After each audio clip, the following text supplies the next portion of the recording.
ദൈവത്തിൻ്റെ അതിപരിശുദ്ധമായ നാമം വാഴ്ത്തപ്പെടുമാറാകട്ടെ. കേരളത്തിലെ വിശ്വാസികളുടെ ഇടയ്ക്ക് പൊതുവെയുള്ള ഒരു സംസാരമാണ് കുറ്റം പറയരുത്,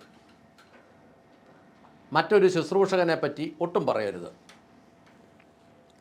ഞാനും അതങ്ങനെ തന്നെ പറയുന്നു, കുറ്റം പറയരുത് എന്ന് ഞാനും വിശ്വസിക്കുന്നു. പക്ഷേ ബൈബിൾ എടുത്ത് കൈപ്പിടിച്ചിട്ട് വൃത്തികേട് കാണിച്ചാൽ, ബൈബിളും കൊണ്ട് നടക്കുന്നവർ ഇതിൻ്റെ കാര്യം പറഞ്ഞില്ലെങ്കിൽ പിന്നെ ആര് പറയൂ ഇത്? ഞാനൊരിക്കലൊരു സഭയെ പ്രസംഗിക്കാൻ ചെല്ലുമ്പം അവിടുത്തെ ശുശ്രൂഷകൻ പറഞ്ഞു, ഇതേ പാസ്റ്റർമാരുടെ വൃത്തികേടൊന്നും പറഞ്ഞേക്കരുത് കേട്ടോ. അപ്പോൾ പുള്ളിക്കറിയാം പാസ്റ്റർമാരുടെ ഈ വൃത്തികേട് ഉണ്ടെന്ന്, പക്ഷേ പറഞ്ഞേക്കരുതെന്ന് പറഞ്ഞു.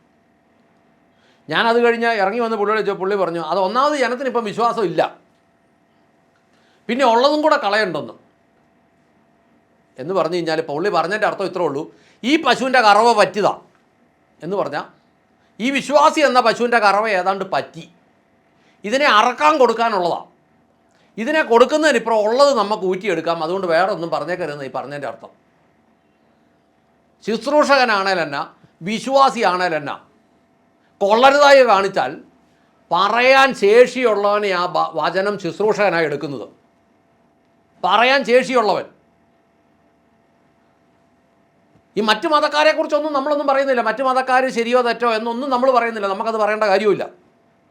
പക്ഷേ എൻ്റെ അപ്പൻ്റെ വാക്ക്, ആബാ പിതാവേ എന്ന് വിളിക്കുന്നെങ്കിൽ എൻ്റെ അപ്പൻ്റെ വാക്ക്, എൻ്റെ പിതാവിൻ്റെ വാക്ക്, ദൈവത്തിൻ്റെ വചനം വളച്ചൊടിച്ച് ഒരുത്തൻ സംസാരിച്ചാൽ ഞാനതിന് മറുപടി പറയുന്നുണ്ടെങ്കിൽ, എൻ്റെ അപ്പൻ ഇങ്ങനെയല്ല പറഞ്ഞേക്കുന്നതെന്ന് പറയുന്നുണ്ടെങ്കിൽ ഞാൻ ഒറിജിനൽ സന്തതി അല്ല, ഞാൻ ജാരനാണ്. ഇതൊന്നും പറയണ്ടെന്ന് പറയുന്നവനൊക്കെ ജാരസന്തതിയാണ്. ദാവീദ് പറഞ്ഞു, ദേവാലയത്തെക്കുറിച്ച് എനിക്ക് എരിവുണ്ട്, തീഷ്ണതയുണ്ട്. ഇനി പറയാൻ ഒരുത്തിനും ഇവിടെ ശേഷിയില്ല, ദൈവം പറഞ്ഞോളും. ദൈവം പറഞ്ഞത് കേട്ടോ, യെശയ്യാവ് 56:9, 10, 11 വാക്യങ്ങൾ. യെശയ്യാവ് 56:9, 10, 11 വാക്യങ്ങൾ. വയലിലെയും കാട്ടിലെയും സകല മൃഗങ്ങളുമേ വന്ന് തിന്നുകൊള്ളുവിൻ. അവന്റെ കാവൽക്കാർ കുരുടന്മാരാകുന്നു, അവരെല്ലാവരും പരിജ്ഞാനമില്ലാത്തവരാകുന്നു, അവരെല്ലാവരും കുരയ്ക്കുവാൻ കഴിയാത്ത ഊമ നായ്ക്കൾ തന്നെ. അവർ നിദ്രാപ്രിയന്മാരായി സ്വപ്നം കണ്ട് കിടന്നുറങ്ങുന്നു. ഈ ആർത്തി പൂണ്ട നായ്ക്കൾ ഒരിക്കലും തൃപ്തിപ്പെടാത്തവർ തന്നെ. ഈ ഇടയന്മാരോ മനസ്സിലാക്കുവാൻ കഴിയാത്തവർ. അവരെല്ലാവരും അവരവരുടെ വഴിയിലേക്കും ഓരോരുത്തരും അവനവൻ്റെ ലാഭത്തിലേക്കും തിരിഞ്ഞിരിക്കുന്നു. അവിടുത്തെ കുരുടന്മാർ, അവർ അറിവില്ലാത്തവർ, കുരയ്ക്കുവാൻ കഴിയാത്ത ഊമ നായ്ക്കൾ തന്നെ. അവർ നിദ്രാപ്രിയരായി സ്വപ്നം കണ്ട് കിടന്നുറങ്ങുന്നു. അവരൊരിക്കലും തൃപ്തി വരാത്ത ആർത്തി പൂണ്ട നായ്ക്കൾ, ഗ്രഹണശേഷിയില്ലാത്ത ഇടയന്മാർ തന്നെ എന്ന് എഴുതിയേക്കുന്നത്. അവരെല്ലാം സ്വന്തം വഴി പിന്തുടർന്നു, എല്ലാവരും സ്വന്തം വഴിക്ക് തിരിഞ്ഞ് സ്വന്തം ലാഭം അന്വേഷിക്കുന്നു എന്നാണ് എഴുതിയേക്കുന്നത്. എല്ലാവരും സ്വന്തം വഴിക്ക് തിരിഞ്ഞ് സ്വന്തം ലാഭം അന്വേഷിക്കുന്നു.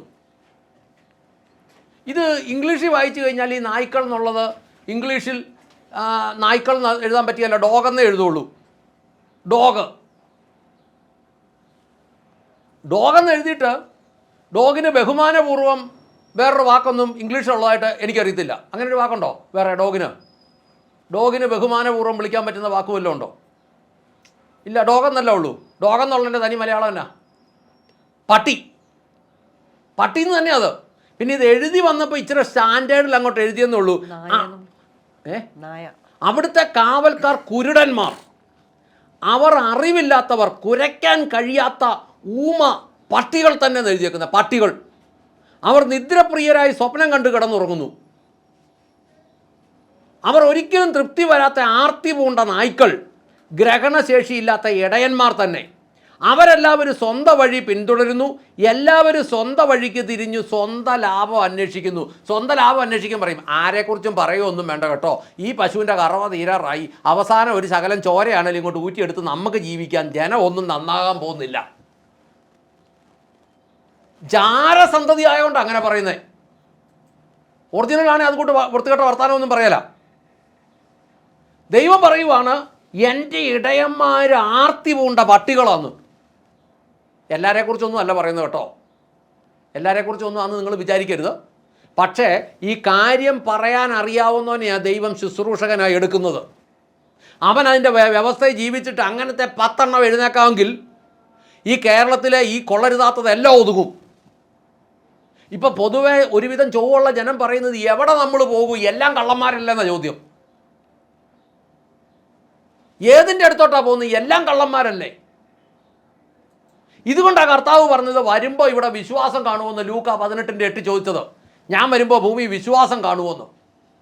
ഒന്നാമത് ഇത് കർത്താവാണ് പറഞ്ഞത്. രണ്ടാമത് കർത്താവിൻ്റെ 2ാം വരവെങ്കിൽ കാണുമെന്നാണ് ചോദിച്ചത്. വിശ്വാസി കാണുമെന്നല്ല ചോദിച്ചത്.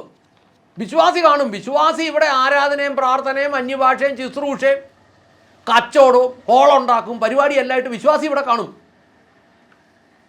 വിശ്വാസിയെ സംബന്ധിച്ച് അവനോട് ആര് പറഞ്ഞാലും അവൻ കേൾക്കില്ലാത്തതുകൊണ്ട് അവനിതിങ്ങനെ ഇതുമായിട്ട് ചാടിത്തുള്ളി കാണും. കുറേ ശുശ്രൂഷകരും കാണും ഇതിൻ്റെ പുറകെ. കുറച്ച് പേര് പട്ടിക്ക് പ്രാർത്ഥിക്കാനും ഒക്കെ ആയിട്ട് അവരും കാണും. കർത്താവ് ചോദിച്ചതിൻ്റെ അർത്ഥം വിശ്വാസികളുടെ കൂട്ടം ഇവിടെ കാണുകയല്ലെന്നല്ല, പ്രാർത്ഥന കാണുകയല്ലെന്നല്ല, ഈ കൺവെൻഷൻ കാണുകയല്ലെന്നല്ല, ചെയ്യും പ്രാർത്ഥനകൾ കാണുകയല്ലെന്നൊന്നുമല്ല കർത്താവ് ഉദ്ദേശിച്ചത്. കർത്താവ് ഉദ്ദേശിച്ചത് വിശ്വാസം കാണുമോന്നാണ്. ആരാധന കാണുമോന്നല്ല, പ്രാർത്ഥന കാണുമെന്നല്ല, അന്യഭാഷ കാണുമെന്നല്ല, കൺവെൻഷൻ കാണുമെന്നല്ല, ഇതെല്ലാം ഇവിടെ കാണും. പക്ഷേ വിശ്വാസം കാണുമോ? അപ്പോൾ വിശ്വാസം എന്നാൽ എന്ത് എന്ന് ചോദിക്കുമ്പോൾ അവർ പറയും ഹെബ്രായർ 11:1 സത്യവേദ പുസ്തകത്തിൽ ആ വാക്യം തെറ്റാ. സത്യവേദ പുസ്തകം എഴുതിയേക്കുന്നത് വിശ്വാസം എന്നതോ ആശിക്കുന്നതിൻ്റെ ഉറപ്പും കാണാത്ത കാര്യങ്ങളുടെ നിശ്ചയമാണ്. എന്നാൽ വിശുദ്ധ സത്യവേദ പുസ്തകത്തിൽ എന്നെ എഴുതിയേക്കുന്ന ഹെബ്രായർ 11:1 വിശ്വാസം എന്നതോ പ്രത്യാശിക്കുന്നതിന്റെ ഉറപ്പും കാണാത്ത കാര്യങ്ങളുടെ നിശ്ചയവും. വിശ്വാസം എന്നത് പ്രത്യാശിക്കുന്നവയുടെ ഉറപ്പും കാണാത്ത കാര്യങ്ങളുടെ നിശ്ചയവുമാണ്. പ്രത്യാശ, നിരാശയില്ലാത്തത്. ഇവിടെ എന്തെങ്കിലും ആശിച്ചിട്ട് അതിൻ്റെ ഉറപ്പൊന്നുമല്ല വിശ്വാസം. സത്യവേദ പുസ്തകത്തിൽ അത് തെറ്റാ വാക്യം. അപ്പോൾ ഈ വിശ്വാസം എന്നതിന് ബൈബിളിൽ പറയുന്ന വാക്ക് ഫെയ്ത്ത് എന്ന. ഫെയ്ത്ത്, ഈ ഫെയ്ത്തിന് തന്നെ അതിനോട് ചേരുന്ന പല വാക്കുകളും ബൈബിളിൽ കാണുന്നുണ്ട്. വേറൊരു വാക്കാണ് ഹോപ്പ്, വേറൊരു വാക്കാണ് റിലയൻസ്, വേറൊരു വാക്കാണ് ട്രസ്റ്റ്, വേറൊരു വാക്കാണ് കോൺഫിഡൻസ്, വേറൊരു വാക്കാണ് ബിലീഫ്. ഇങ്ങനെ പല പല വാക്കുകളുണ്ട്. Faith, hope, reliance, trust, confidence, believe, ഇങ്ങനെ അനേക വാക്കുകൾ ഇതിനകത്ത് കിടപ്പുണ്ട്.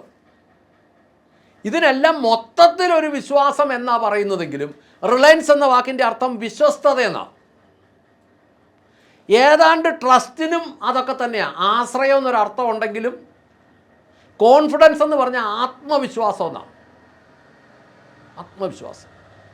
ബിലീഫ് എന്ന് പറഞ്ഞാലും വിശ്വാസമാണ്. ഹോപ്പെന്നും ഫെയ്ത്തെന്നും ഒക്കെ പറഞ്ഞാൽ ഏതാണ്ടെല്ലാം അടുത്തൊരു വിശ്വാസമാണ്.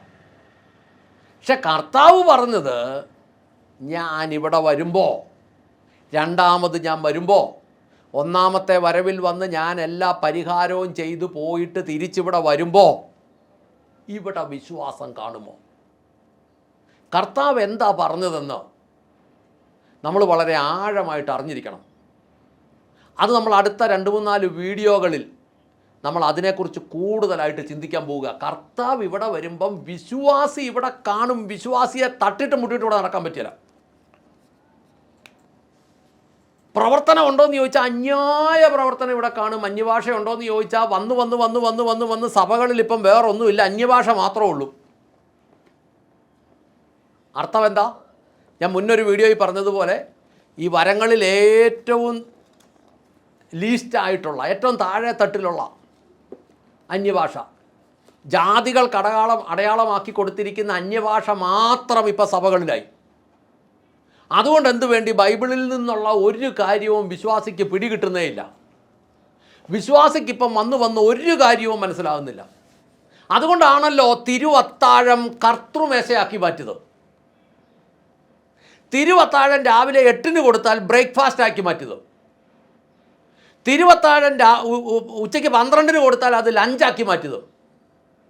കർത്താവ് അപ്പസ്തോലന്മാരൊന്നും ഇത് അങ്ങനെ ചെയ്തിട്ടില്ല എന്ന് വചനത്തിൽ എഴുതി വെച്ചപ്പോൾ ഇവിടെ ബ്രേക്ക്ഫാസ്റ്റും ഡിന്നറുമാക്കി മാറ്റാൻ, അല്ലെ ബ്രേക്ക്ഫാസ്റ്റും ലഞ്ചും ആക്കി മാറ്റാൻ പറ്റിയത് വചനം ആൾക്കാർ വായിക്കുന്നില്ലാത്തതുകൊണ്ടാണല്ലോ.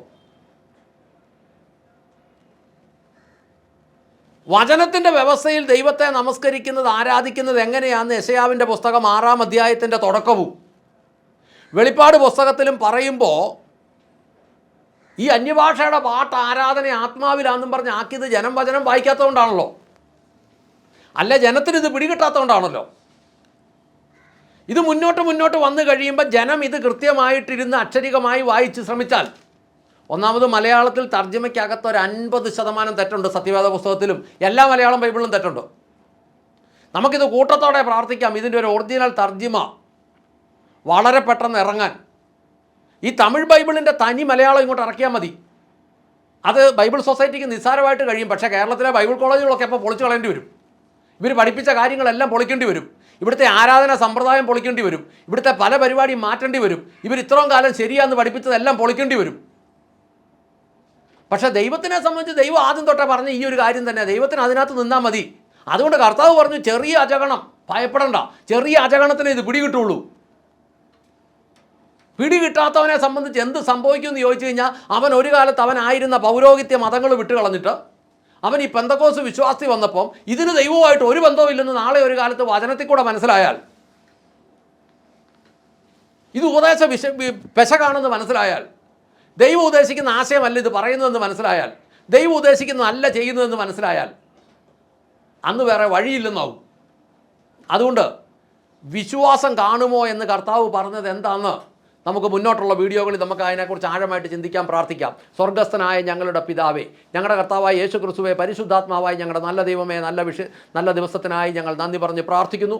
ലഭിച്ച വചനത്തിനായി സ്തോത്രം. ഞങ്ങളുടെ ഉള്ളങ്ങളെ തുറക്കണമേ. ഞങ്ങൾക്ക് വചനത്തോടുള്ള ആഗ്രഹം അധികമായി വർദ്ധിപ്പിക്കണമേ. അക്ഷരികമായി ഇത് വായിച്ച് ഗ്രഹിക്കുവാൻ ദൈവം സഹായിക്കണമേ. എൻ്റെ കർത്താവേ, ഇതിൻ്റെ യഥാർത്ഥ അർത്ഥം എന്താണെന്ന് ഞങ്ങൾക്ക് വെളിപ്പെടുത്തി തരണമേ എന്ന് പ്രാർത്ഥിക്കുന്നു. അതിന് തക്കവണ്ണം പരിശുദ്ധാത്മാവ് ഞങ്ങളുടെ ഉള്ളിൽ പ്രവർത്തിക്കണമേ. അങ്ങ് പ്രാർത്ഥന കേട്ട് അനുഗ്രഹിച്ച കൃപയ്ക്ക് നന്ദി. യേശു ക്രിസ്തുവിൻ്റെ ധന്യമുള്ള നാമത്തിൽ തന്നെ. ആമേൻ, ആമേൻ, ആമേൻ.